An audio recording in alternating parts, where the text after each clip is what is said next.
à tous. Merci d'être venus aussi nombreux pour cette conférence exceptionnelle de cette série, l'AMSIN Séminaire Online.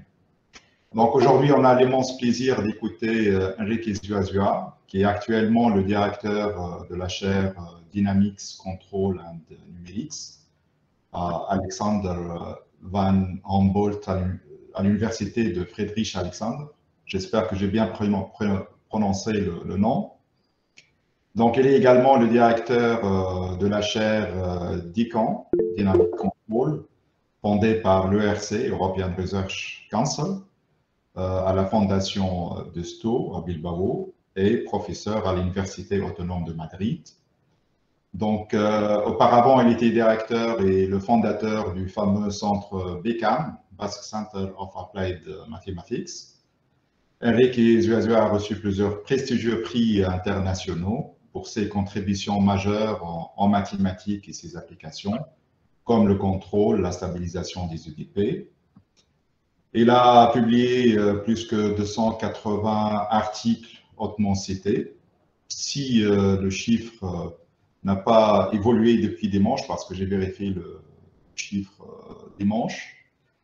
Donc, aujourd'hui, il va nous présenter un travail d'actualité sur le lien entre le contrôle et la machine learning. Donc, merci beaucoup, Enrique, d'avoir accepté sans hésitation notre invitation pour ce séminaire. Et sans tarder, je te cède la parole. Merci Mourad pour cette aimable invitation et la présentation. Ça me fait vraiment plaisir d'être à nouveau en Tunisie, même si en virtuel cette fois. Mais en effet, tu l'as dit, non? Le long de la trajectoire, on cumule des mentions, mais certainement il y a une qui reste la plus importante, et c'est donc les collaborateurs, les amis, et aussi les souvenirs, non? Et en fait, voilà, une vie longue se résume enfin en un nombre fini, très petit, au fait, de quelques photos. Souvent en blanc et noir, et donc j'oublierai jamais mes premières visites en Tunisie, à la Marsa, au congrès organisé par Jawa, et donc voilà, toute la famille des mathématiques appliquées tunisiennes. Voilà, donc cette conférence, je voudrais la dédier à la mémoire de Roland Glovansky, du professeur Roland Glovansky, qui est malheureusement décédé la semaine dernière. Comme ça, il a terminé une longue carrière scientifique et académique des services amicaux et généreux à une communauté mathématique appliquée partout au monde. Quand j'étais arrivé à Paris 6 en 84, et j'avais pris les cours de 2A, un des cours que j'avais pris, c'était de Roland Glovansky. Et je me souviens que quelques années après, quand j'ai révisé les notes de son cours, voilà, j'ai été épaté de combien de choses il y en avait, alors qu'à l'époque, quand on était là en train d'écouter ces présentations, on avait l'impression de tout comprendre. Évidemment, on avait compris qu'une petite partie de ce qu'il racontait, mais il faisait ça d'une manière qui faisait croire qu'on comprenait et qu'on était à l'aise avec les matériels. Donc, vous voyez dans cette photo récente de Roland Glovansky, vous voyez comment dans son tableau noir, il y a l'équation des ondes avec une vitesse de propagation C. Et on ne distingue pas si la condition, je crois, c'est la condition de limite de Dirichlet sur phi, mais en tout cas, il y a un V sur la frontière latérale, grand sigma, voulant dessiner les contrôles. Donc, ça, c'est pour lui et pour les siens. Alors, en fait, le contrôle, c'est une très ancienne discipline. Déjà, Ampère avait donc introduit la terminologie cybernétique, et c'est Norbert Wiener qui, bien après, il l'a reprise, il l'a popularisée dans son livre, et il l'a définie comme la science du contrôle et de la communication chez les animaux et les machines. Et donc là, vous voyez qu'on voit déjà dans cette définition compacte de cybernétique que on évoque la dualité contrôle et communication, capteur et actionnaire, et aussi les animaux et les machines. Et en fait, voilà les origines de la science du contrôle et de l'automatique, ça vient de très très loin, des anciennes civilisations où, depuis les tout débuts, un des grands objectifs de toute société a été de rendre les processus plus automatiques pour libérer l'homme, l'être humain, l'homme et la femme, de façon à ce qu'ils puissent se dédier à des activités qui étaient propres vraiment aux humains, d'accord, comme par exemple les mathématiques, sans avoir besoin de s'occuper de la lumière, de l'Internet, du chauffage ou de l'air conditionné, d'accord. Ça, c'est l'automatique. Et en fait, quand on voit un peu quelles sont les origines de l'automatique et les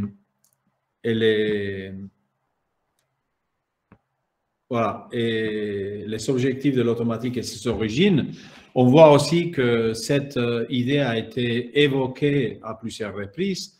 Par exemple, le célèbre Alan Turing, il avait dit que what we want is a machine that can learn from experience. Donc, on veut une machine qui apprend de l'expérience. Évidemment, pour nous, en tant que mathématiciens, machine, ça veut dire théorème, ça veut dire algorithme. C'est-à-dire qu'on veut que la richesse de la nature soit exprimée dans un modèle qui, lui, à partir de ses solutions et son comportement, nous permettent d'anticiper comment l'évolution future va avoir lieu, ou comme il s'agit, dans le cas du contrôle, d'essayer de comprendre comment, grâce à la manipulation, d'accord, qu'on peut dessiner, qu'on peut décider, on peut faire varier la réponse de ces systèmes. Donc, contrôle et communication, actuateurs, capteurs, animaux et machines, animaux humains en particulier, et machines. Donc, c'est les mathématiques, les algorithmes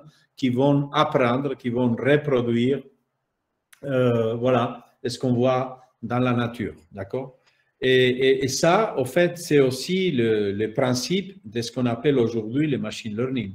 Il y a en particulier un article récent qui a été publié dans le IFAC Online, et où Alexander Fradkov, un prof de l'Union soviétique, de la Russie, donc il parle de Early History of Machine Learning, et ça, je recommande vraiment de lire ces papiers, parce que, au fait, là, dans ces papiers, il explique bien pourquoi ce qu'aujourd'hui on appelle machine learning, au fait, c'est une espèce de revival d'une thématique qui est déjà classique et qui est un peu à cheval entre, en particulier, l'optimisation et le contrôle. Et comment les anciennes idées, là, il fait surtout appel aux contributions à l'origine en Union soviétique, en ancienne Union soviétique, comment ce sont le vieux concept de l'analyse fonctionnelle, de la combinatoire, de l'optimisation et du contrôle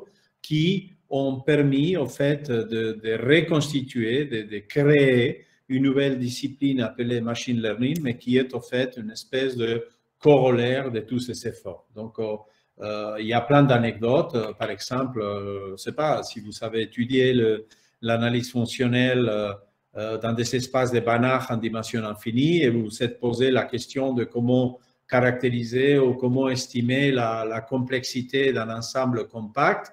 Alors, vous allez voir qu'il y a des définitions sur l'épaisseur de Kolmogorov d'un ensemble compact, qui est d'ailleurs assez naturel, parce que oui, un ensemble compact dans un espace de Banach de dimension infinie, on l'imagine comme une espèce de limite d'ensemble de dimension finie, et justement, Kolmogorov dit, voilà, justement, l'épaisseur d'un ensemble compact dans un espace de Banach, on peut l'estimer par la façon dont ce qui reste dehors dans ce espace de dimension n décroît lorsque la dimension n tend vers l'infini. Donc, c'est quand même assez surprenant de voir que les plus abstraits et séminaux concepts de l'analyse fonctionnelle servent, par exemple, aujourd'hui pour analyser la complexité des problèmes qui sont traités dans les machine learning. On pourrait dire la même chose sur le théorème de Banach, quand on regarde les livres d'analyse fonctionnelle, on voit que Banach sert, par exemple, à montrer que deux convexes fermés sont séparables. En fait, c'est des choses qui sont très, très intuitives. Sur le plan, il suffit de dessiner deux convexes au tableau noir qui ne s'intersectent pas pour immédiatement comprendre qu'au fait, il va y avoir un hyperplan qui les sépare, n'est-ce pas? Faire ça dans un contexte d'analyse fonctionnelle, c'est le théorème de Banach. Bon, au fait, comme vous allez voir, Banach est à la base de résultats les plus fondamentaux de la machine learning, comme c'est l'approximation universelle. Et au fait, on comprend bien de chaque fois qu'il s'agit de classifier des données, c'est de mettre les données dans des ensembles différents qui sont clairement séparables, dont des concepts comme Banach ou les outils comme Banach sont absolument essentiels. D'accord? Donc, on parle bien aujourd'hui de machine learning, mais au fait, pour quelqu'un qui a déjà fait voilà, quelques années, en particulier dans la discipline du contrôle et les thèmes annexes, on identifie bien une évolution naturelle des idées et des concepts qu'on a élaborés pendant maintenant bien d'années. C'est pour ça que quelqu'un comme Roland Glovansky aussi, s'était ces dernières années beaucoup intéressé au machine learning parce que lui, il avait bien compris qu'en fait, ce n'était qu'une espèce de revival, remake des thématiques pour lui connues depuis plus de 50 ans. Voilà. OK. Donc, après cette longue introduction, justement, je voulais vous commencer par cette slide qui a été publiée dans un papier dans les années 80 de Glovansky et Lyons. À l'époque, Glovansky et Lyons se sont mis à faire l'analyse numérique des problèmes fins de contrôlabilité pour les CDP. Et ils avaient considéré évidemment deux modèles principaux, l'équation des ondes et l'équation de la chaleur. Et pour l'équation de la chaleur, ils ont obtenu ces diagrammes. Ils ont dessiné les contrôles et ils ont vu, ah, c'est étrange. Le contrôle de l'équation de la chaleur, qui est un système dissipatif qui a tendance à décroître, quand l'horizon de temps commence à s'épuiser, donc vous voyez dans l'horizontale un intervalle de temps qui va de 0 à 1, et dans la verticale, vous voyez l'amplitude du contrôle, par exemple appliqué au bord, comme dans les tableaux noirs de Glovansky. On voit que le contrôle, au lieu de s'abaisser, au lieu de s'adoucir, d'aller vers 0 au fur et à mesure où l'objectif est atteint, il se met à osciller, il s'excite beaucoup, il s'amplifie, il a même une asymptote singulière vers le temps final. Et ils se sont dit, tiens, c'est bizarre, est-ce que c'est une instabilité numérique ou est-ce que c'est comme ça?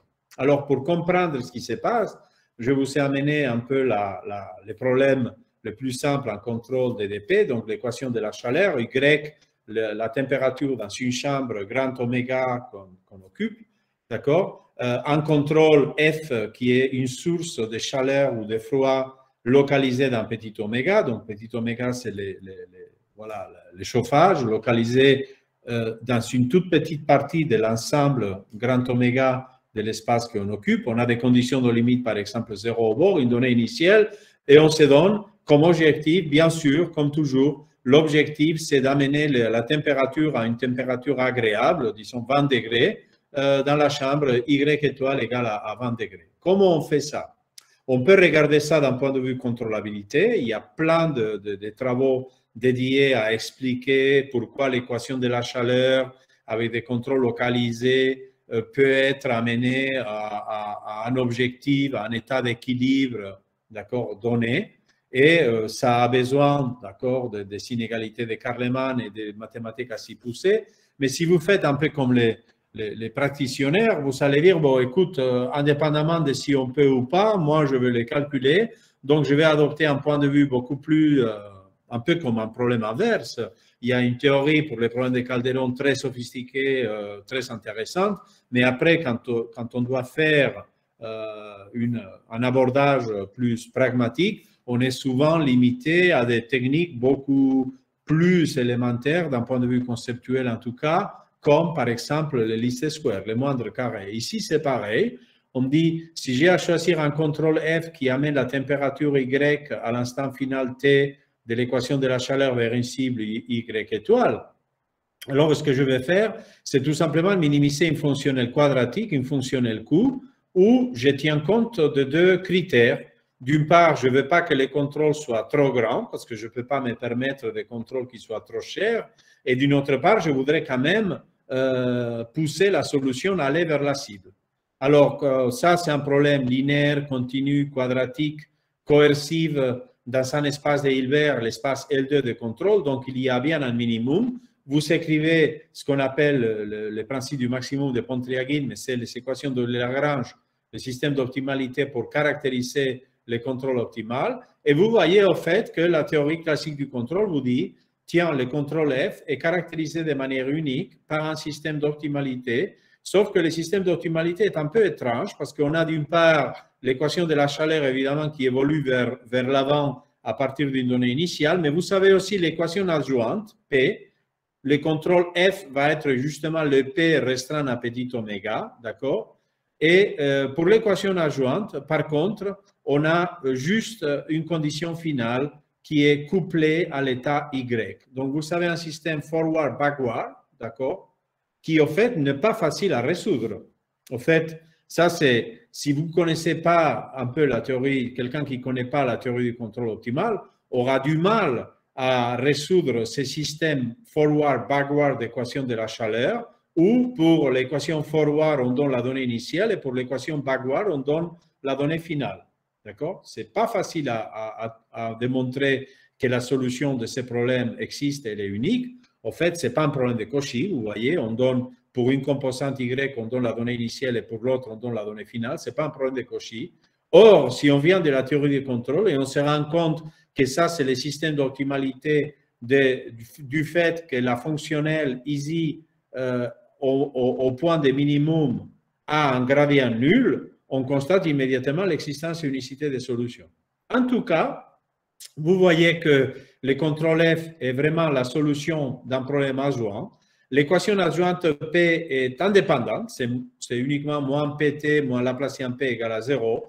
Et c'est là où on comprend les dessins de Glowacki et Lyons. Pourquoi? Parce que les solutions de l'équation de la chaleur adjointe, dans le sens négatif du temps, ont exactement le même comportement que l'équation de la chaleur vers le sens en avant, c'est-à-dire partent de quelque chose de grand pour devenir petite au fur et à mesure qu'elle oscille éventuellement s'il y a des changements de signes.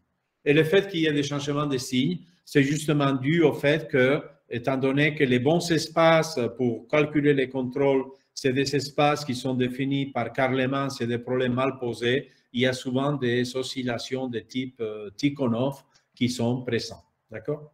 Alors, voilà, donc ça explique les phénomènes que Lyons et Glowacki avaient observés. Ceci dit, ça semble être un peu en contradiction avec la tradition du contrôle. Et là, il y a un phénomène classique qui a été observé par von Neumann et Samuelson, qui a eu ensuite le prix Nobel en économie, c'est ce qu'on dit le principe du Tarpike. Alors, le principe du Tarpike, voilà, je vous ai amené ici la carte si vous voulez conduire, par exemple, de Tunis à Johannesburg. Alors, voilà, vous faites un Google Maps, Tunis-Johannesburg, et ça vous donne immédiatement la route, 143 heures, voilà, en gros, 6 jours de conduite sans arrêt pour aller de Tunis à Johannesburg. Et ça vous dit immédiatement quelle est la route. Et vous voyez que Google Maps vous dit quelle est la route entre Tunis et Johannesburg sans vous poser la question, mais en Tunis, vous partez de chez vous ou de la fac? Et à Johannesburg, vous allez à l'université ou vous allez à l'hôtel? Google ne vous demande pas. Vous dites Tunis, Johannesburg et vous savez une route. Et c'est ce qui dit le principe de Tarpike. Ça veut dire que quand vous travaillez dans des longs horizons de temps, ou quand vous travaillez avec des points de départ et des points de destination qui sont très, très lointains, la trajectoire optimale qu'il faut suivre, elle est très peu sensible au point pile précis de départ et d'arrivée. Il y a toujours une espèce de grande porte commune par laquelle il faut passer. Et voilà ce qui est dessiné ici et qui est repris là. Et voilà, c'est le principe de Tarpike. Ça veut dire que si vous allez prendre le train pour un trajet en longue distance, ce que vous faites, c'est vous partez de la maison, vous allez vite à la gare, vous prenez le train, une fois que vous êtes assis au bon siège, vous restez dans le train aussi longtemps que nécessaire, jusqu'à ce que vous arrivez à la station terminale, terminus, et une fois arrivé là-bas, vous descendez du train, pour aller à nouveau vite vers la maison ou vers l'hôtel ou vers l'université. Donc voilà, dans des longs horizons de temps, le contrôle optimal, c'est un effort intense au début pour rentrer dans ce que c'est le TARPAIC, c'est-à-dire c'est un état stationnaire, mais qui est bien choisi, qui est optimal. Vous avez choisi les bons trains, celui qui, par rapport au prix et à la durée du parcours, était le meilleur possible. Et une fois que vous êtes là, vous n'avez rien à faire, vous restez, il vous mène, d'accord, et spontanément, il vous mène, vous savez que les coûts, c'est optimal, et à la fin, vous repartez très vite. Alors, évidemment, quand vous voyez ça, ces dessins de TARPAIC, et vous voyez par contre les dessins de Glowacki-Lyons, vous dites, il y a quelque chose qui ne colle pas. Est-ce que, alors la question c'est donc, ça devient donc, est-ce que c'est un problème lié au CDP? Est-ce que c'est l'équation de la chaleur? En fait, quand on regarde la littérature appliquée, on voit qu'il y a plein de problèmes où les contrôles en long horizon de temps sont pertinents. Par exemple, Samuelson, un économiste, il était intéressé à un développement durable. On s'intéresse à l'économie du pays, mais pas seulement aujourd'hui ou cette semaine. On s'intéresse, voilà, pour les prochaines générations. C'est des problèmes en long horizon de temps. De même, quand on regarde des problèmes, par exemple, les sonic boom qui propagent 15 km de hauteur jusqu'au sol pour les avions supersoniques, où on s'intéresse à des longs horizons de temps quand on traite des maladies chroniques. Voilà, un diabète, voilà, qui est à vie, d'accord? Donc, il y a plein de domaines applicatifs où on s'intéresse au contrôle dans un intervalle 0 grand T, mais avec la particularité que le grand T est vraiment très, très long. Alors, est-ce qu'il y a les TARPAIC ou pas? Selon Samuelson et von Neumann, il devrait y en avoir, mais quand on fait les simulations de Glowacki-Lyons, on ne les voit pas. Et dans cette simulation, vous voyez, je peux faire l'intervalle de temps très, très long. Là, j'ai pris 0,1, je pourrais prendre 0, 1000. Mais la nature du contrôle et de la solution serait pile la même, tout simplement parce que le système d'optimalité est toujours comme ça. L'état adjoint qui donne les contrôles est isolé, il vérifie une équation de la chaleur adjointe qui, dans le sens rétrograde du temps, vérifie cette, voilà, à cet phénomène de concentration vers le temps final qui est incompatible avec les TARPAIC. Pourquoi? Bon, quand on a regardé ça, on a dit on va regarder les ondes. Et donc, dans les ondes, on ne les voit pas non plus. Si vous regardez voilà, les divers points de vue pour les ondes, vous pouvez penser aux caractéristiques, vous pouvez penser à voilà, une approche plutôt Fourier ou analyse microlocale, mais chaque fois, vous allez voir que pour contrôler les ondes, il faut des centi-ondes et il faut que les centi-ondes soient comme les ondes, donc vous allez avoir des phénomènes purement oscillatoires. À nouveau, pas de TARPAIC. Je ne vois pas ici dans ces profils du contrôle qui est, tu vois, plus, moins, plus, moins, plus, moins, ou gauche-droite, gauche-droite, gauche-droite. Je ne vois pas un phénomène que je puisse identifier avec cette espèce de platitude propre au TARPAIC, qui est tout le temps qu'on consacre dans l'autoroute où on pouvait même utiliser un pilote automatique. On ne le voit pas. Et à nouveau, dans les ondes, la raison est la même. Si je faisais du contrôle optimal, j'abandonne des questions très compliquées, éventuellement techniques de contrôlabilité, d'accord, qui vont m'obliger à utiliser l'analyse microlocale. Je fais juste les moindres carrés, les contrôles optimal. La théorie classique du contrôle va me dire la même chose. Le contrôle est donné par un système adjoint, et le système adjoint, c'est l'équation des ondes elle-même, et donc le contrôle oscille parce que P, solution de cette équation adjointe, oscille. Et c'est terminé. Il n'y a pas de TARPAIC. Alors, avec Alessio Porretta, en 2013, on s'était posé la question, mais pourquoi alors pas de TARPAIC? Et on s'est rendu compte de la chose suivante. Au fait, les TARPAIC, ça ne dépend pas tellement du système, si c'est une dimension finie ou une EDP, si c'est les ondes ou la chaleur. Ça dépend certainement du fait que le système soit contrôlable, mais aussi, surtout, de la façon dont le contrôle optimal est choisi. Donc, vous vous souvenez, tout à l'heure, j'ai dit, je prends un contrôle optimal qui tient compte de la taille du contrôle et du fait que je vais être proche de la cible. Mais j'ai ignoré, dans la définition tout à l'heure, j'ai ignoré la taille de l'état lui-même. Par contre, si je dis, au fait, il est très naturel aussi que dans mon parcours, non seulement je n'utilise pas beaucoup de combustible F et qu'à la fin, je sois vraiment à la destination, mais je ne vais pas non plus avoir voilà, une trajectoire trop oscillatoire qui est certainement pas optimale et pas très confortable. Je vais pénaliser aussi la trajectoire le long du temps. Quand je pénalise l'état lui-même, alors il se trouve que le contrôle optimal, à nouveau, il existe et il est unique. Il n'est pas le même que tout à l'heure parce qu'il est caractérisé comme minimum d'une autre fonctionnelle. Quand j'ai écrit le système d'optimalité, ce que je vois, c'est que le fait d'avoir rajouté un terme en y carré dans le coût crache un second membre à l'équation d'état adjoint. Et c'est à cause de ça que maintenant, ce système, il est plus difficile à analyser. Et c'est pour ça que normalement, on ne considère pas ces contrôles, on considère plutôt les contrôles où on a négligé les Y, parce qu'on est très content quand la variable adjointe P est isolée de Y. Mais au fait, c'est ce couplage qui fait que les spectres de ces systèmes backward-forward soient vraiment séparés dans le plan complexe, dans la partie à gauche, la partie à droite, d'accord? Et ça, on peut le faire aisément par l'analyse des Fourier dans un cas simple où le contrôle agit partout. Et c'est ça qui fait que le principe de Tarpeic soit vrai. J'insiste, le principe du Tarpeic, ça ne dépend pas tellement de l'EDP, si c'est chaleur ou onde, dimension finie ou dimension infinie, d'accord? Mais il nécessite que la fonctionnelle qu'on utilise pour caractériser les contrôles, d'accord, pénalise aussi bien les coûts du contrôle et les coûts d'état. Donc, si quelqu'un vous demande est-ce que les contrôles de l'équation de la chaleur vérifient le principe de Tarpeic, vous allez pouvoir dire si vous choisissez une bonne notion de contrôle, oui, sinon, ce n'est pas garanti. Et il y a besoin aussi de la contrôlabilité. Pourquoi? Imaginez que vous ne savez pas de la contrôlabilité. Ça correspondrait au cas où le train, le TGV est à la gare, vous partez du bureau, mais s'il n'y a pas de contrôlabilité, si la route entre le bureau et la gare est coupée, vous n'y arriverez jamais.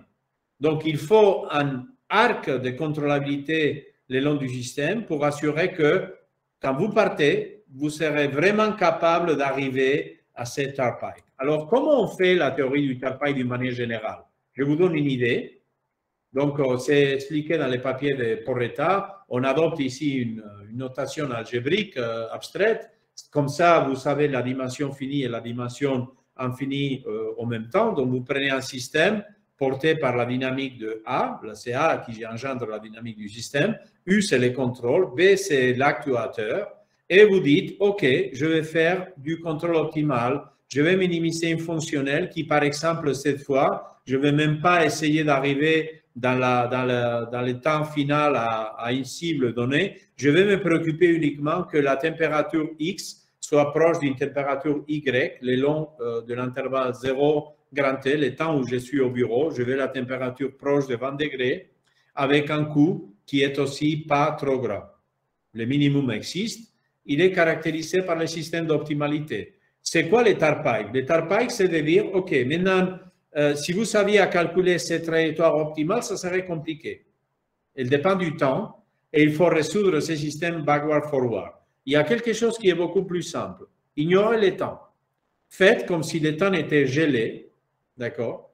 À ce moment-là, le problème devient statique. On a enlevé le temps.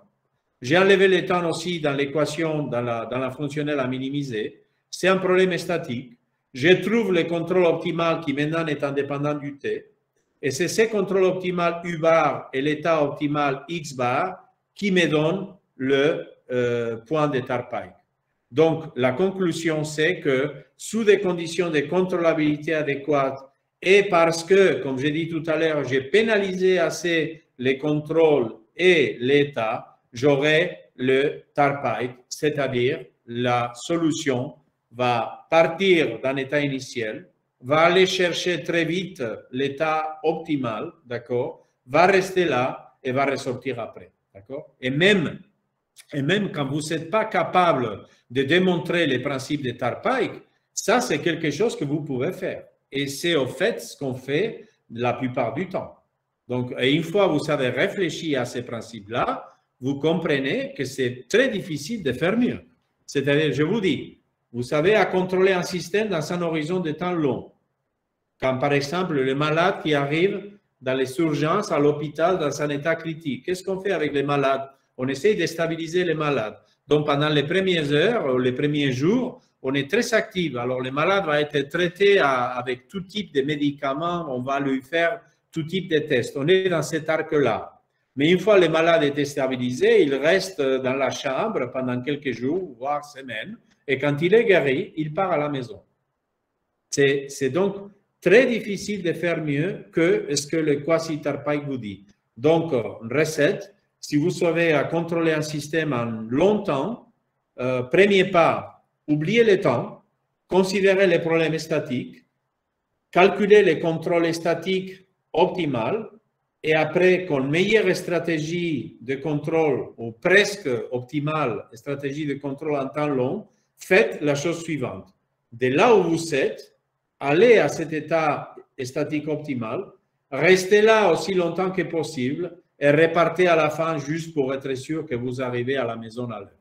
D'accord? Et donc, dans ces exemples, je vous ai dit, au cas où, voilà, quelqu'un, au lieu d'avoir pris une stratégie statique optimale, elle a pris une stratégie statique presque optimale, vous aurez un arc qui n'est pas optimal, mais qui n'est pas mauvais non plus. Donc, par exemple, voilà, vous n'avez pas pris le premier avion parce qu'il était trop cher, vous prenez le second, voilà, vous arrivez un peu plus tard, mais vous savez quand même épargner de l'argent, d'accord? Donc, ça, vous pouvez répéter cette stratégie, pas seulement avec un contrôle statique optimal, vous pouvez le faire avec un contrôle statique qui soit presque optimal si jamais c'est plus convenable parce que, par exemple, il est moins coûteux. D'accord? Alors, pour démontrer le Tarpaï, il y a différentes manières, mais il y a une manière très simple, heuristique, mais très simple de comprendre pourquoi le Tarpaï est au fait naturel. Alors, je prends le point de vue de la preuve numéro 3. Singular perturbation, perturbation singulière. Alors, quelque chose qui est très inconfortable pour un EDPiste ou un analyste d'EDP, c'est de voir que les EDP ne sont pas définis dans le même domaine. Donc, c'est déjà, Adamar avait fait ça, avait dit, OK, si vous savez la déformation de frontières, de formes, d'accord, un thème typique aussi en Tunisie, donc vous savez, en la plaçant dans un domaine oméga qui bouge, alors c'est très inconfortable parce que chaque solution est dans le H1,0 de oméga, mais si oméga bouge, l'espace de Hilbert où la solution vit, elle bouge. Alors qu'est-ce qu'on fait? On fait un changement de variable pour ramener le domaine oméga tilde au domaine oméga et comme ça, on a toutes les solutions définies dans un espace commun. D'accord? Ça, c'est la dérivée des formes de Hadamard. Dans un cas simple comme le nôtre, on voit ça manifesté dans l'intervalle de temps 0 grand T. Je m'intéresse au contrôle dans un horizon de temps 0 grand T, mais le grand T peut être éventuellement très grand. Alors, si grand T se met à augmenter, j'ai du mal à comprendre comment les systèmes et les contrôles du système vont évoluer par rapport à ces paramètres horizon de temps. Alors, qu'est-ce que j'ai fait? J'ai dit, OK, je fais un changement de variable en temps. J'ai dit que petit t, le vrai temps, c'est juste S fois grand T. Grand T, c'est la longueur de l'horizon de temps et petit s, c'est le nouveau pseudo-temps. Petit s est égal à petit t divisé par grand T. À ce moment-là, les petits s varient maintenant dans 0, 1. Donc, je suis content. Donc, maintenant, le nouveau paramètre de temps S varie toujours dans 0, 1. Mais on voit quoi? On voit qu'à cause de la dérivée et le changement des variables en temps, je récupère un 1 grand sur T devant la dérivée en temps. Donc, vous voyez que lorsque grand T tend vers l'infini, il vous dit déjà, c'est une perturbation singulière d'un système où vous êtes en train de tuer la dérivée temporelle et donc, effectivement, comme conjecturé, d'accord, le Tarpaï vous dit que le contrôle va avoir et l'état optimal vont avoir la plupart du temps un comportement qui est quasi-statique, d'accord? Et voilà les principes de Tarpaï. OK. Qu'est-ce que cela a à voir avec le machine learning? En principe, c'est des thématiques différentes et c'est que Fradkov nous a déjà dit, attention, si vous regardez la littérature de manière un peu avec perspective, vous allez voir que les origines sont les mêmes. En fait, vous ne parlez pas de deux disciplines disjointes, en fait, vous parlez de la même chose. Comment on voit ça? Alors, il y a un papier 89 que j'ai uniquement appris, je pense, l'année dernière. Donc, j'ai passé 32 ans à faire l'analyse fonctionnelle sans savoir jamais rencontrer ces papiers de Sivenko, qui est un corollaire de Han-Banach. Je vous invite à regarder les papiers. Ça pourrait faire un sujet de master. Alors, Sivenko, il a démontré ce qu'on appelle le Universal Approximation Theorem, qui dit la chose suivante. Vous savez que les séries de Fourier sont denses. Vous savez que les polynômes sont denses. Vous savez que les fonctions C infini à support compact sont denses parce que c'est le principe de cut-off, convolution, régularisation universelle pour démontrer la densité dans les espaces LP, Sobolev, etc. Sivenko a donné une autre classe de fonctions qui sont denses. Et c'est ce qu'on appelle un réseau de neurones. C'est quoi un réseau de neurones? C'est juste une fonction sigmoïde. Une fonction sigmoïde sigma, c'est une fonction qui a deux asymptotes différents, 0 à moins l'infini et 1 à l'infini. Donc, ça peut être, par exemple, les arctangents, d'accord, comme ici, d'accord, une fonction comme ça. Et il a dit la chose suivante. Si vous prenez un sigmoïde, c'est l'atome de base, et avec cet atome de base, vous vous permettez de faire des combinaisons finies, évidemment avec un nombre grand N qui tend vers l'infini, parce que c'est comme dans les séries de Fourier, il faut quand même de plus en plus de termes pour aboutir à la densité, ou dans les polynômes, il faut des polynômes d'un ordre de plus en plus élevé si vous voulez faire de la densité. Et vous faites des combinaisons linéaires, d'accord, des sigmoïdes, mais où il y a quand même un ingrédient qui est nouveau, et c'est que le sigmoïde doit être permis d'être translaté avec des paramètres θ, et aussi la variable x compressée ou dilatée de manière complètement libre. Il a dit cette classe de fonctions est dense.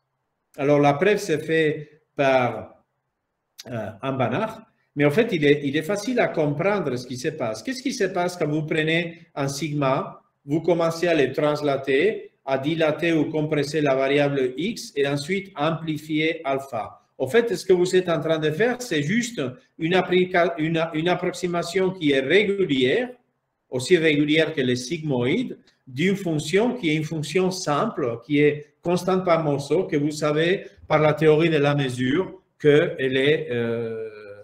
les fonctions simples sont denses. D'accord? Donc, la densité des sigmoïdes combinée, appelée réseau de neurones, c'est donc un corollaire, disons, presque immédiat du théorème de base de la théorie de la mesure, disant les fonctions simples sont denses. Voilà.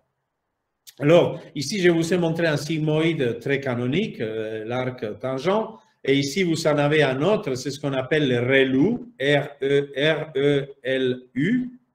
Ça s'appelle Rectified Linear Unit. C'est un nom compliqué en machine learning pour appeler la fonction qui est justement uniquement x plus. 0 à gauche, linéaire à droite. Alors vous allez me dire, ah oui, mais ça ne vérifie pas les hypothèses de sigmoïde. Oui, d'accord, mais peu importe. La limite ici à gauche, c'est 0. Ici, ce n'est pas un 1, mais ça va vers l'infini de manière linéaire. Mais vous comprenez quand même que si vous prenez une fonction comme ça et vous commencez à la refléter, à la translater, à la rendre plus ou moins aiguë et ensuite à la amplifier, vous allez construire une fonction continue, linéaire par morceau, qui permet aussi, comme les éléments finis P1, de construire une classe de fonctions qui sont denses dans les espaces, par exemple, de Sobolev à champ. Très bien. Bon. Et alors, pourquoi cela, c'est nouveau? C'est juste un théorème de densité qui n'est pas difficile à comprendre. D'accord? C'est l'analyse de base. Pourquoi les gens se sont lancés sur ça? Parce qu'ils se sont dit, bon d'accord, alors si on a les théorèmes d'approximation universelle, ça veut dire que toute fonction peut être approchée par des réseaux de neurones comme ça. Donc, je peux remplacer toute fonction, c'est pas la solution turbulente la plus compliquée d'un fluide 3D, je peux l'approcher par une fonction, un réseau de neurones comme Sivenko, c'est vrai, ou vous me donnez une base de données très compliquée sur voilà, les statistiques Covid dans l'hôpital du quartier, alors il y a aussi une fonction de type réseau de neurones qui va interpoler ou presque toutes ces données parce que le théorème d'approximation universelle le dit. Les fonctions comme ça sont denses. Et les gens ont compris qu'à ce moment-là, ah oui, si c'est le cas, donc étant donné un phénomène de la nature aussi complexe que je voudrais, ou une base de données aussi complexe que celle que vous allez retrouver dans votre domaine d'application, alors vous savez que à condition de choisir les paramètres alpha, y et θ, alors vous savez une description de toute cette complexité à partir d'une fonction aussi simple en apparence que celle-là. La seule question étant trouver les paramètres alpha, y et θ. Et les gens se sont dit, comment on fait ça? On fait par moindre carré à nouveau. Donc, vous me donnez la fonction que vous voulez ou la base de données que vous voulez.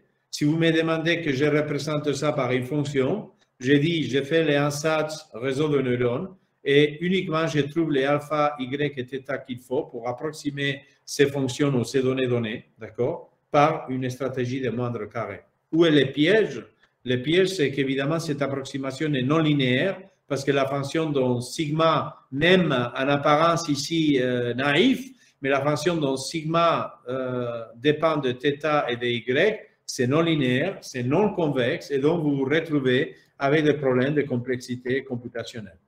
Comment on utilise ça pour la première application en machine learning? C'est ce qu'on appelle le supervised learning. Supervised learning, c'est très facile. C'est comme classifier, voilà, les ordures.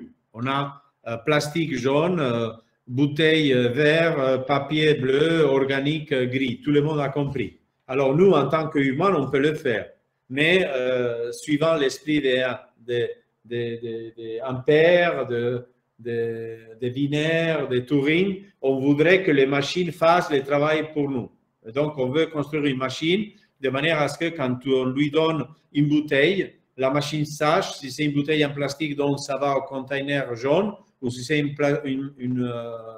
voilà, une bouteille en glace et il faut à ce moment-là aller vers le vert. On veut une machine.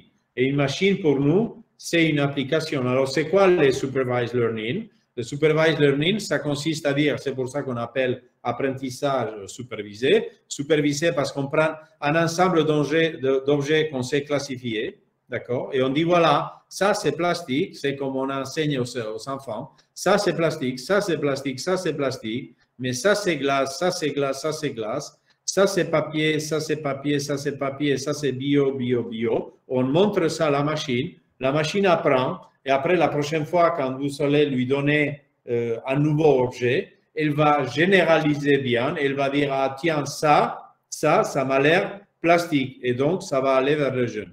Donc, on veut quoi? On veut juste une fonction qui va être capable de interpoler les images qui sont représentées par le X. Évidemment, l'image, ça dépend du nombre de pixels, mais elle vit dans un espace euclidien de grandes dimensions, qui va associer chaque item, chaque donnée à classifier, chaque voilà, élément associé à sa photo, va l'associer à son étiquette Y, qui va être juste donc plastique, -1, glace 0, papier 1 et organique 2, par exemple, d'accord? Et vous voulez juste une application qui va envoyer chaque élément dans son label correspondant, d'accord? Si vous construisez cette fonction et elle n'oscille pas beaucoup, d'accord? Alors, vous l'utilisez ensuite pour généraliser. Vous l'utilisez comme machine qui va, vous pouvez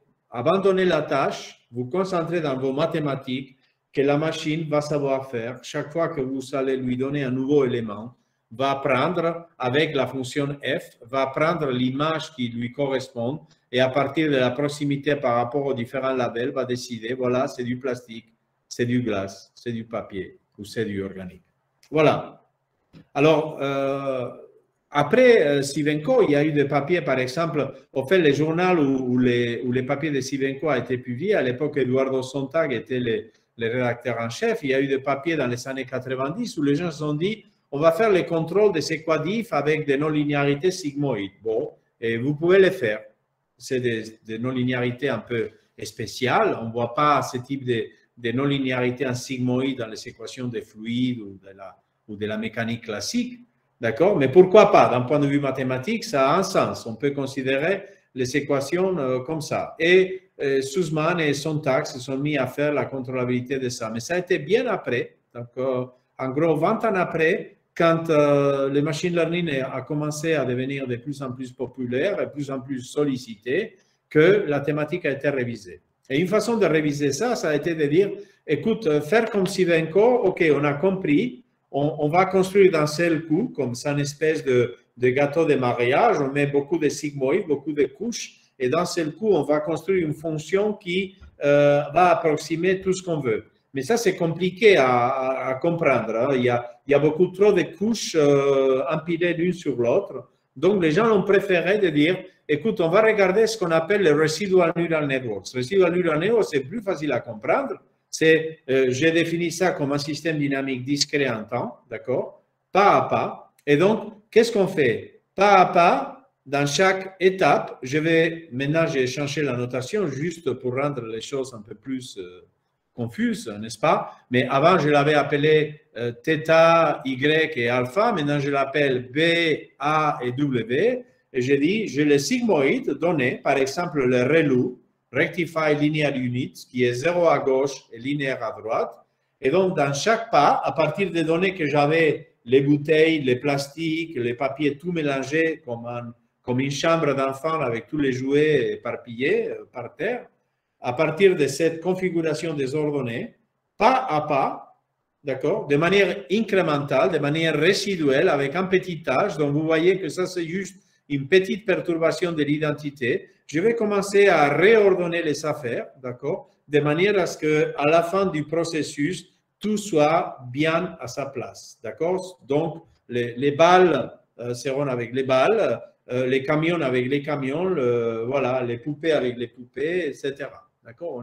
On a bien ordonné peu à peu, de manière itérative, un peu comme on fait quand on décide de ranger les bureaux, par exemple. On fait ça de manière plutôt ResNet. On ne fait pas voilà, un algorithme voilà, très, très compliqué parce qu'après, il aurait besoin d'un octopus avec 8 bras pour être capable de réarranger le bureau d'une seule action. On ne fait pas ça. On agit plutôt de manière itérative, comme dans les ResNet. Et quand les gens ont écrit les ResNet, on dit, d'accord, mais c'est quand même le même principe. Il faut dans chaque pas discret de temps trouver les B, trouver le A et trouver les W. Et dans chaque pas, ça va être voilà, des valeurs de B, de A et de W différents. Et les gens se sont dit, ah, mais ça, c'est la théorie du contrôle. Parce que la théorie du contrôle fait quoi? Si vous passez à la limite formelle lorsque H tend vers 0, c'est une équadif, d'accord? Et on cherche des contrôles BDT, ADT, WT, dépendant du temps, qui doivent contrôler le système. Mais maintenant, attention, il y a une grosse différence entre ces problèmes et les problèmes classiques du contrôle de ces quadifs. Dans les contrôles de ces quadifs, comme j'ai présenté au début de mon exposé, il y avait une donnée initiale, il y avait un target, une cible, et on a trouvé un contrôle. Et maintenant, vous vous retrouvez dans une situation où il y a plein de données initiales, plein de cibles, et il faut contrôler tout à la fois. C'est un peu comme les cubes de Rubik, où vous savez autant de données initiales comme des petits pavés, hein, des petits cubes, il y a dans les cubes, et vous savez qu'il y a un objectif pour chacun. Donc, il faut que chaque face soit dans couleur.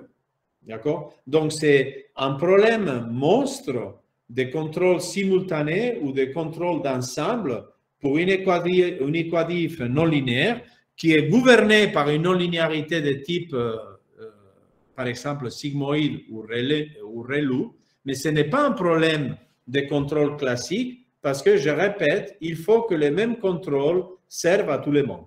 Et vous savez que c'est là où la difficulté de Rubik réside. C'est facile de placer un cube là où on veut, mais c'est difficile de le faire si on doit tenir compte de tous les autres cubes. D'accord? Voilà. Et donc, nous, on a fait 2 travaux voilà, qui sont cités dans mes slides.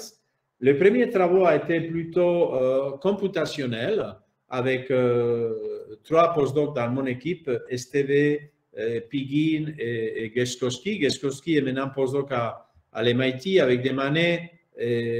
Esteve est maintenant postdoc à Cambridge et Piguin travaille dans une entreprise d'intelligence artificielle à Bilbao, Sherpa, et on a testé les TARPike.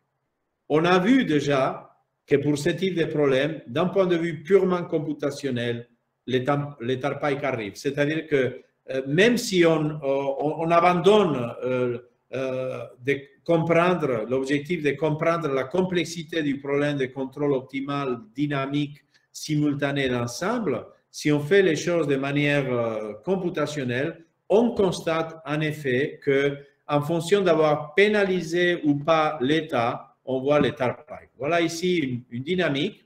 Voilà, football, le bleu à droite, le rouge à gauche, où on fait du contrôle optimal et ça marche. Et vous voyez des contrôles aussi qui sont plutôt très actifs à l'origine, au départ, après très plats, un peu un phénomène de TARPike. Par contre, le même problème résolu avec une fonctionnelle qui ne pénalise pas la trajectoire le long du temps, vous voyez aussi qu'on arrive à discriminer. Donc, en gros, les bleus sont au sud et les rouges sont au nord, mais quand même, cette fois-ci, comme on n'a pas pénalisé la trajectoire de chaque particule le long du temps, on constate que les contrôles ont tendance à beaucoup plus osciller, comme dans Glowinski, Lyons, dans la chaleur. Donc, on a constaté qu'effectivement, d'un point de vue computationnel de contrôle, les choses fonctionnent un peu selon nos intuitions, comme quoi la contrôlabilité est importante et comment aussi les choix du critère d'optimalité pour le contrôle a un impact énorme au moment de choisir la stratégie du contrôle optimal. Voilà ici maintenant le bleu et le rouge, maintenant dans un champ de football tridimensionnel, d'accord? Voilà encore un exemple. Vous voyez que des différentes données initiales, des différents fonctionnels coûts donnent lieu à des dynamiques voilà, différentes, mais de manière générale très réussites. On a bien séparé les rouges et les bleus, on a bien séparé les papiers du bio, d'accord? Et vous pouvez les faire aussi avec 3 couleurs, d'accord?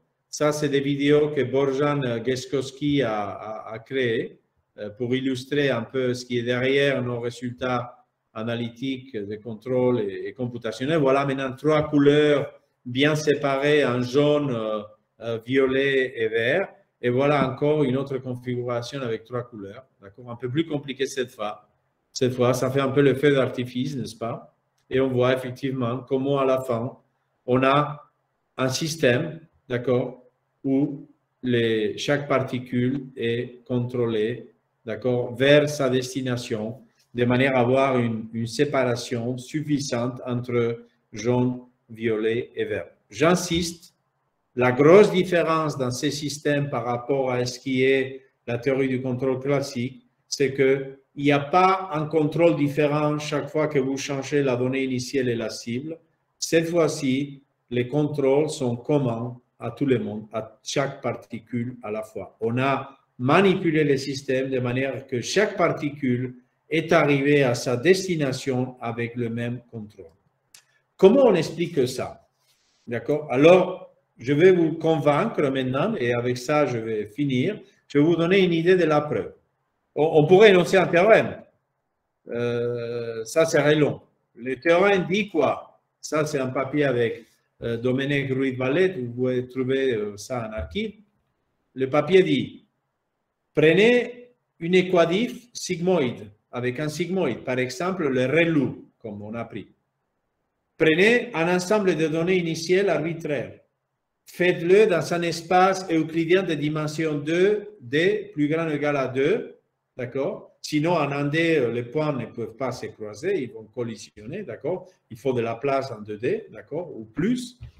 Prenez le système en dimension quelconque, le nombre de données que vous voulez, et prenez comme destination, disons, des sous-régions de l'espace avec des labels arbitraires. Moi, je tiens à ce qu'en un temps quelconque, je peux trouver un contrôle qui, en fait, il est constant par morceau, qui amène toutes ces données initiales vers ces cibles de manière simultanée, d'accord, d'un seul coup, dans l'horizon de temps donné. Comment je fais la démonstration? C'est l'induction. D'accord? Et je vais vous convaincre de pourquoi ça va être vrai.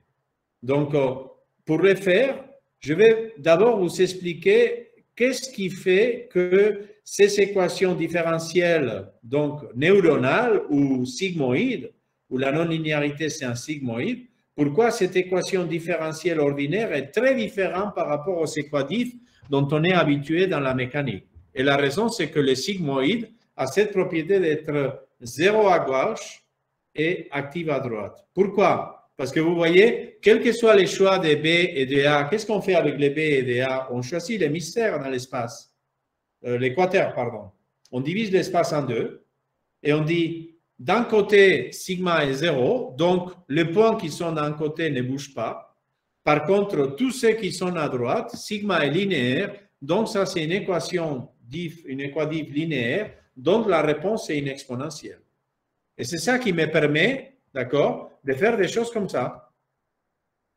Donc, ça, c'est les mouvements de base, un peu comme dans les coupes de Rubik, d'accord, qui me permet de dire, avec une équatif sigmoïde neuronale, je peux toujours prendre l'équateur, par exemple, horizontal, décider que l'hémisphère sud reste quiet, ne bouge pas, alors que c'est l'hémisphère nord qui bouge. Et une fois que je sais qu'il bouge, je peux le faire bouger vers le nord, vers la gauche, vers le sud ou vers la droite.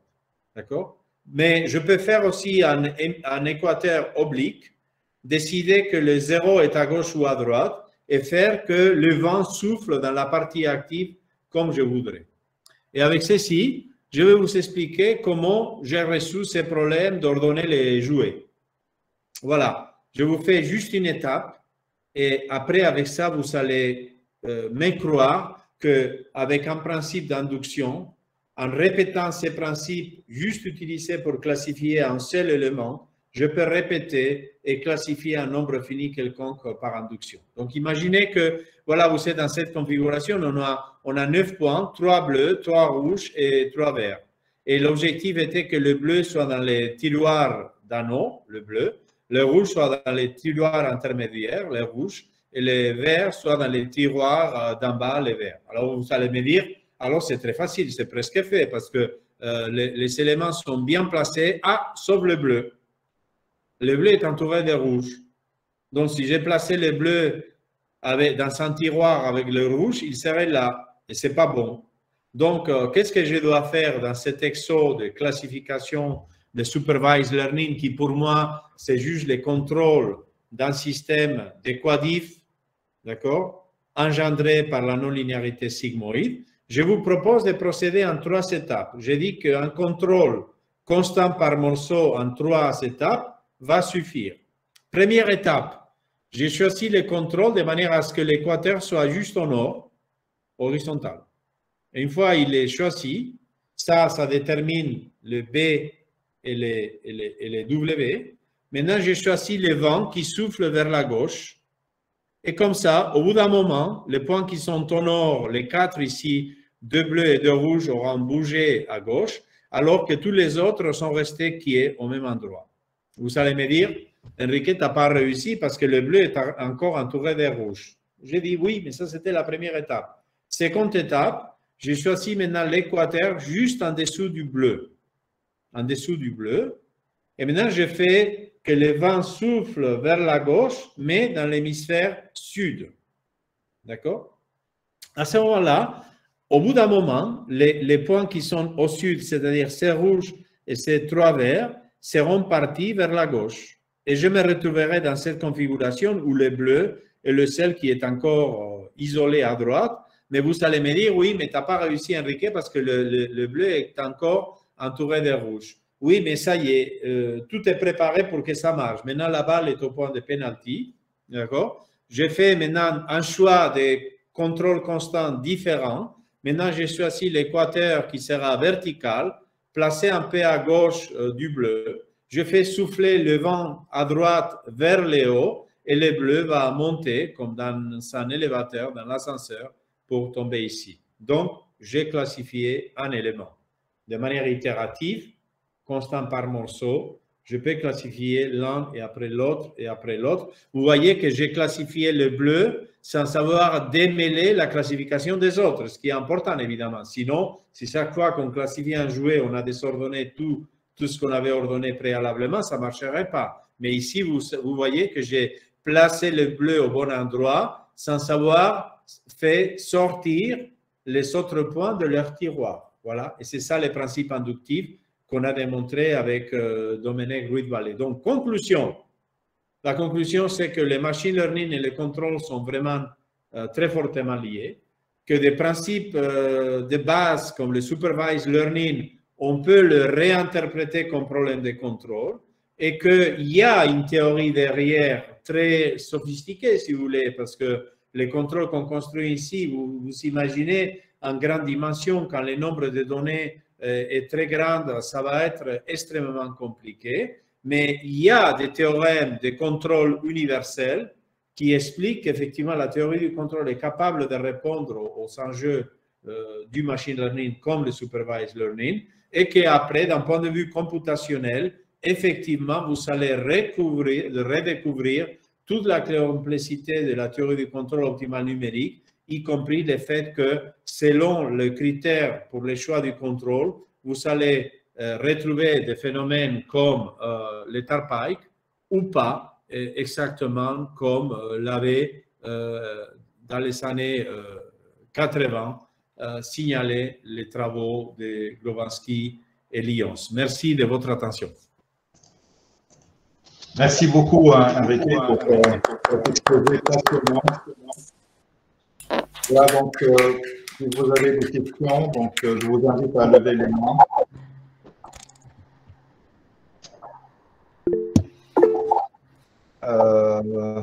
C'est Abdallah. Merci. Bon, je me présente, Abdallah Ben Abdallah de l'Université de Sfax. Je viens de la communauté de la théorie de contrôle. Maintenant, je me suis pointé sur machine learning. Bon, j'ai des questions pour le professeur. C'est toujours un honneur d'assister à vos exposés qui sont de haute qualité. J'ai 3 questions, s'il vous plaît. La première, c'est à propos des data ou des conditions initiales. En machine learning, on suppose qu'ils sont issus d'une densité de probabilité.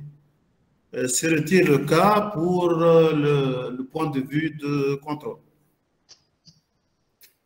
Ça, c'est un point de vue très intéressant. Je ne sais pas, je suis en train de partager encore les slides, je crois que oui, non? Non, là, je pense que tu as arrêté le… Ah oui? Bon, voilà, donc je vais reprendre alors. OK. Voilà cette slide. Tu vois? Merci pour cette question très, très pertinente. En fait, tu as raison. Mais en fait, c'est quelque chose qui n'est pas si surprenant pour un des pistes. Hein. Pourquoi? Parce que moi, ce que j'ai fait, voilà, c'est un peu expliqué ici. Ça, c'est le lien avec la théorie du transport optimal de Monge et Kantorovich. Si vous lisez cet article de Fradkov, vous allez voir justement comment il parle un peu de Kantorovich, aussi prix Nobel en économie, qui a repris la théorie du transport de Monge. Voilà, à l'époque, c'est l'Union soviétique qui a dit, voilà, ils sont… les partis a identifié un mec très intelligent qui s'appelait Kantorovich dans l'université. Ils sont allés le voir et lui ont dit, OK, maintenant tu vas travailler pour nous et donc tu vas nous aider à planifier le développement économique du pays, qui était un grand pays, d'accord, et avec des besoins très importants. Donc, ils ont fait l'extension de la théorie de Monge du contrôle optimal ou des transports optimal, d'accord. Et donc, ici, tout le monde comprend. C'est ce que j'ai fait avec voilà, mon argument de dire, OK, je prends une configuration de points et avec un sigmoïde, en choisissant des contrôles qui sont constants par morceau, j'arrive à replacer les points voilà, où je veux. Évidemment, et c'est ça une des remarques de Kantorovich, c'est ça ne suffit pas, d'accord, dans la théorie économique, parce que dans la théorie économique, il faut aussi savoir redistribuer la masse. Et donc, la théorie du contrôle optimal ou des transports optimal de Kantorovich part de cette idée de dire, OK, maintenant je prends la masse qui était localisée à un point X1. Évidemment, si je ne peux pas diviser la masse, je ne peux pas faire grand-chose. Je peux transférer la masse d'une personne à l'autre, d'un voleur à l'autre, d'accord? Mais je ne pourrais pas redistribuer la masse chez la société, chez les citoyens. Pour redistribuer la masse, il faut que j'arrive à diviser, d'accord? Et donc, je divise la masse et maintenant, je vais partager un dirac en deux petits diracs, d'accord? Et maintenant, je vais pouvoir mener chaque dirac à un objectif différent. Donc, c'est comme ça que je vais faire la redistribution de la masse. Bon, ça, c'est comme Kantorovich l'avait fait, c'était de la combinatoire, c'était de l'optimisation discrète. Vous pouvez évidemment réfléchir à ça dans un contexte, comme je fais ici, des contrôles des quadifs, d'accord, en dimension finie, comme par exemple les séquadifs sigmoïdes, mais vous pouvez encore faire une autre remarque. Dire, tiens, moi, ça me rappelle aux courbes caractéristiques d'une équation de transport. Et c'est là où vous voyez, en effet, les équations de transport apparaître. Voilà, je ne les ai pas écrites, elle n'est pas écrite ici, je m'excuse. Ça, c'est les caractéristiques, mais j'aurais dû écrire en bas l'équation de transport qui est Ft plus la divergence d'un champ de vecteurs, d'accord, fois, d'accord, F. Et à ce moment-là, tu es justement dans les contextes que tu as parlé de transférer des densités de probabilité d'une configuration à une autre, qui est exactement le même problème que dans la théorie moderne de Monge et Kantorovich, on interprète comme le choix d'un champ de vecteurs qui permet de transférer une densité de probabilité dans une autre, d'accord, par un choix du champ de vecteurs que dans les contextes du transport optimal, c'est un champ de vecteurs qui minimise un coût, d'accord, et que dans les cadres de ce que nous on fait, a la particularité d'être, d'accord, avoir une structure très particulière. Pourquoi? Parce que le champ de vitesse pour nous, il va être quelque chose de uniquement défini avec la complexité que cela permet. C'est juste, d'accord, un vecteur BDT, d'accord, appliqué à, d'accord, un sigmoïde appliqué à ADT phi place B et multiplié par une fonction, une matrice qui ne fait qu'amplifier et réorienter les efforts, d'accord. Donc tout ça, effectivement, c'est fort lié au transport optimal et donc en particulier aussi au contrôle des densités de probabilité. Merci. D'autres questions? Je passe à la deuxième question, s'il vous plaît. Oui, bon. Est-ce qu'il n'y a pas d'autres questions? Vas-y. Cher professeur, de point de vue complexité de l'approche contrôle face aux, on va dire, les modèles qu'on utilise sur ResNet ou bien le réseau de neurones. Je crois, du point de vue complexité, les méthodes en utilisant le contrôle, c'est plus complexe que les réseaux de neurones utilisés. Bon, ça c'est aussi effectivement une très bonne remarque. C'est-à-dire que je pense qu'il faut, et c'est ça que j'ai essayé d'expliquer, mais c'est aussi en théorie du contrôle DDP classique. Au départ, j'ai dit, si vous voulez comprendre la théorie du contrôle pour l'équation de la chaleur bien, il faut rentrer pleinement dans des problèmes paraboliques mal posés. Et pour ça, en particulier, il faut passer par les inégalités de Carleman. Si vous voulez complètement comprendre des problèmes de contrôle pour la propagation des ondes, il faut passer par l'analyse microlocale. Parce que c'est l'analyse microlocale qui vous dit comment les ondes propagent, les ondes de rayons qui rebondissent au bord, qui interagissent, etc., qui se réfractent. Donc, on ne peut pas échapper. Or, si vous voulez faire une utilisation pratique de la théorie du contrôle, c'est beaucoup plus facile parce que vous affichez un problème de moindre carré et vous le résolvez dans l'ordinateur par une méthode gradient descent, par la méthode de gradient.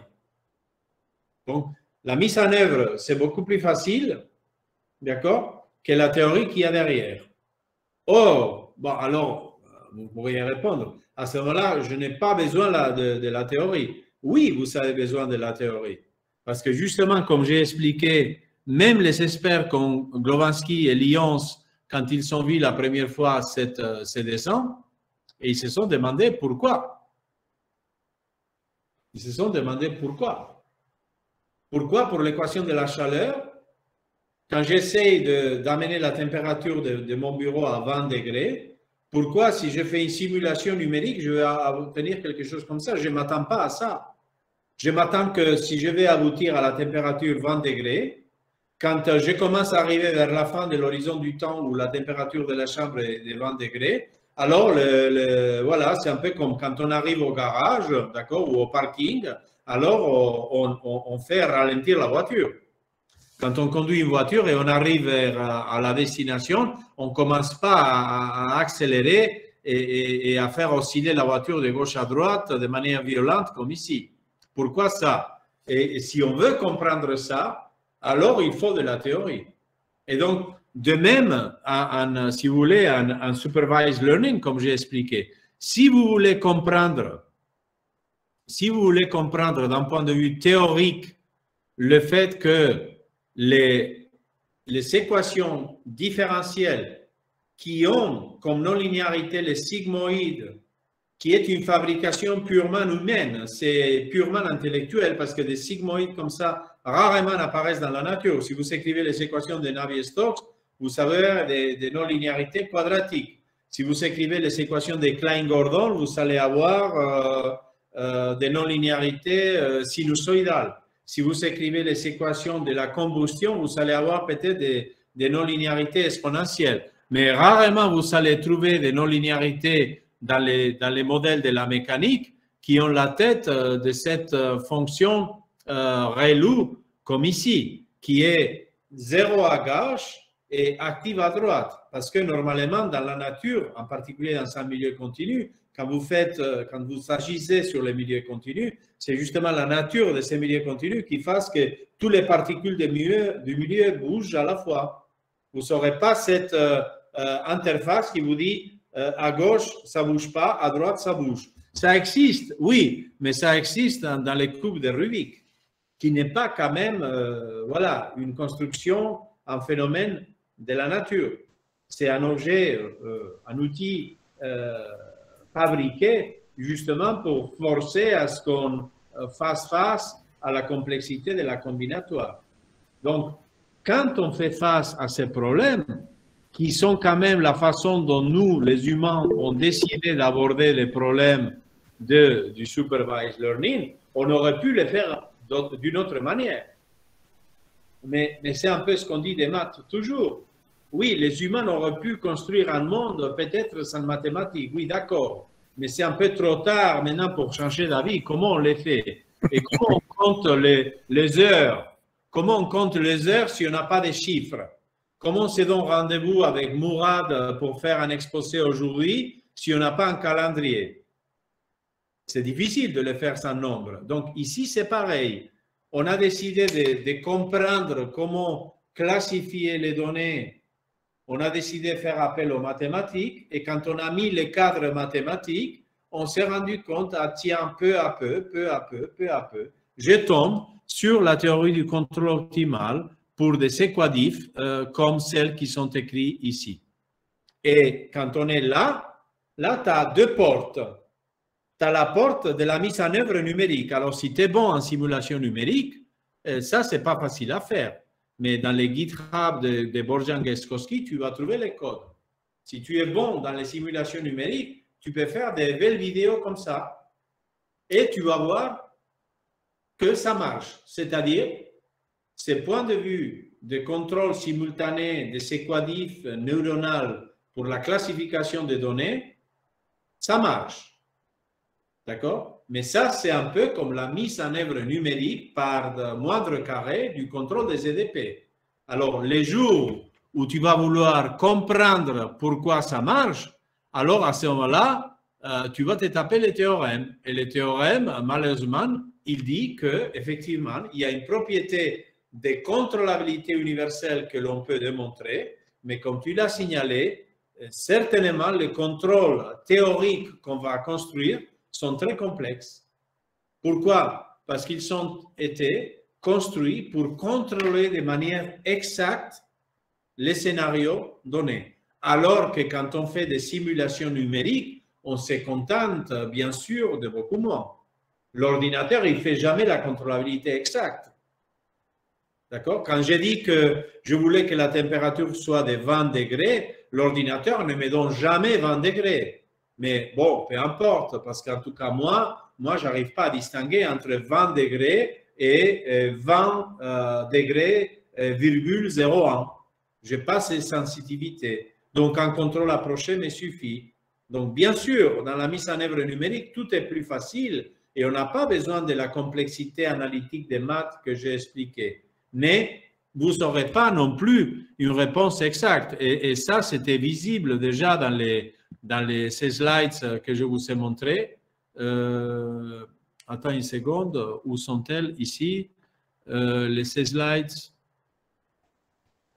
Par exemple, ici, si je reproduis à nouveau. Oui, il y a des points qui n'ont pas été classés, c'est ça. Qui n'ont pas été classés. Voilà. Donc ici, par exemple, dans cette vidéo,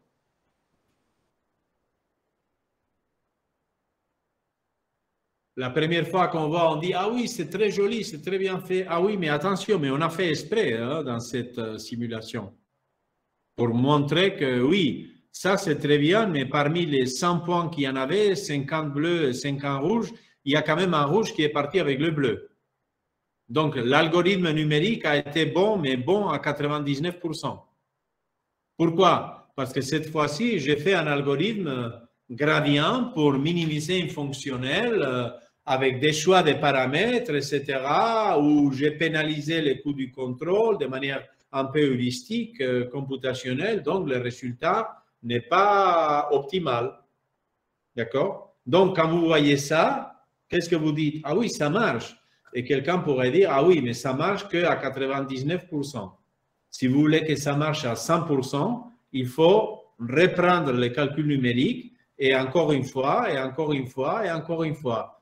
Comment vous pouvez savoir que vous avez effectivement l'espoir ou la certitude que ça va marcher un jour? Comment vous pouvez avoir la certitude qu'il y a une manière de faire une stratégie de contrôle qui va vous permettre de contrôler les 100% de fois, les 100% de points? Il y a seulement une façon de le faire et c'est quand vous avez un théorème qui dit la contrôlabilité est possible. C'est-à-dire, si on vous a offert les coupes de Rubik et vous êtes frustré parce que vous n'y arrivez pas, c'est quand même bon de savoir, ah oui, oui, il y a une manière de le faire. Il faut juste travailler un peu plus. Et voilà ce que ça dit. Merci, professeur. Merci beaucoup, Enrique. Je vois Blassam, c'est à toi.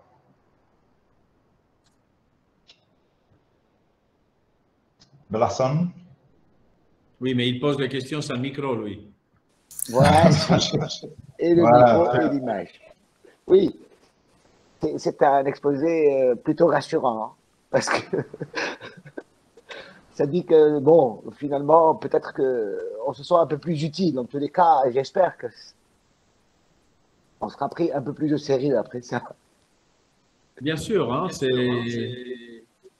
par exemple, ici tout au début, je n'ai pas, voilà, parce qu'il faudrait citer vraiment beaucoup de gens, mais par exemple, quand on essaye de comprendre ce qu'il y a ici, voilà, par exemple, il suffirait de regarder un peu le papier à l'origine de Levo Roviano sur, tu vois, les contrôles de l'équation de la chaleur par en cascade, de la basse vers la haute fréquence, et tu verrais quelque chose comme ça.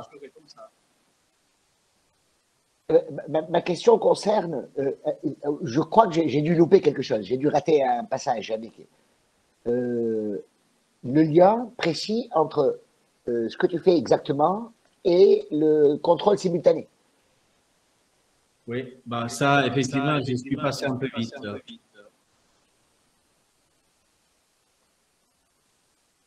Parce que, comme tu dis, finalement, le meilleur moyen de dire si finalement si ça marche ou pas, c'est d'avoir un vrai résultat. Voilà. Mais justement, c'est le résultat que j'ai cité. Alors, prends cet équadir. Alors, tu en dimension D. D plus grand égal à 2. D'accord. Les dessins, j'ai fait D égale à 2. D'accord, en dimension 2. Mais le théorème est vrai en dimension D quelconque plus grand égal à 2. Donc, ça peut être dimension 32 fois 32. Si tu as choisi que chaque élément à classifier, c'est juste une image avec 32 fois 32 pixels.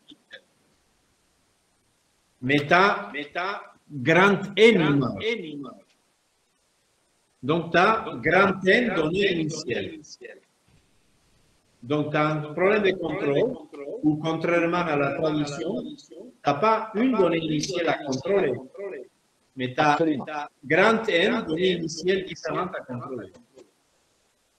Et pour chaque donnée initiale, tu as une destination. Comme on voit dans la vidéo. Les gens vont au nord-est, les bleus vont au sud-ouest, etc. Donc, tu as une donnée initiale et une destination. Et maintenant, il te faut le même contrôle qui va t'amener chaque donnée initiale à sa destination. Ça, c'est un théorème fortement non linéaire. En fait, c'est impossible dans un cas linéaire.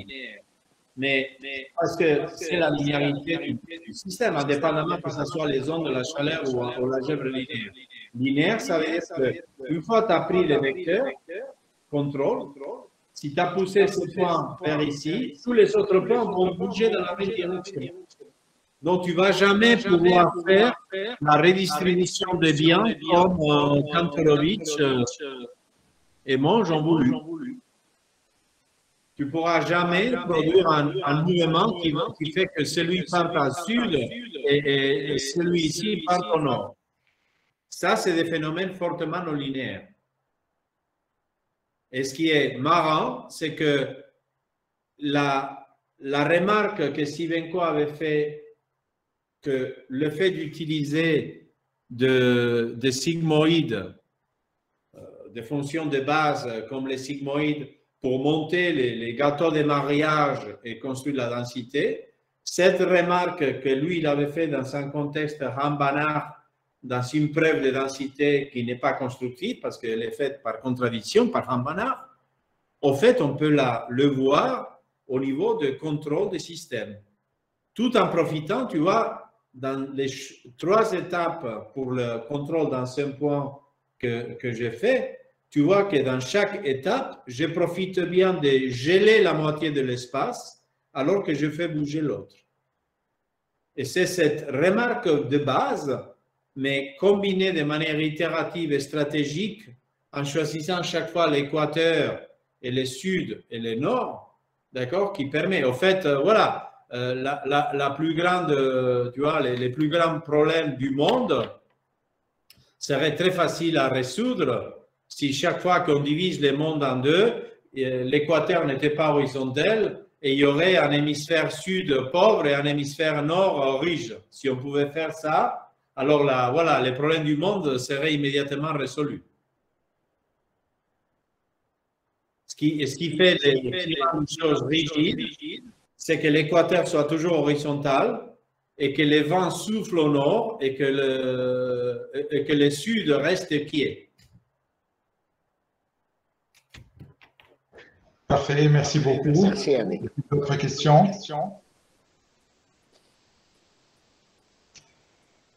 On remercie encore une fois Henrik pour cette belle exposé. Merci beaucoup.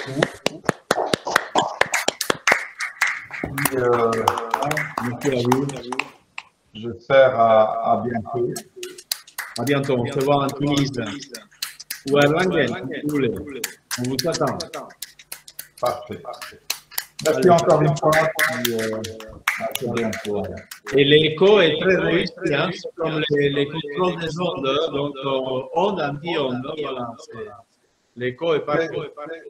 Ouais, c'est le micro de Belacène. Oui, c'est la technologie tunisienne, hein, voilà. J'ai compris. Made in Tunis. Ciao, à bientôt. Au revoir à tout le monde. Allez, merci.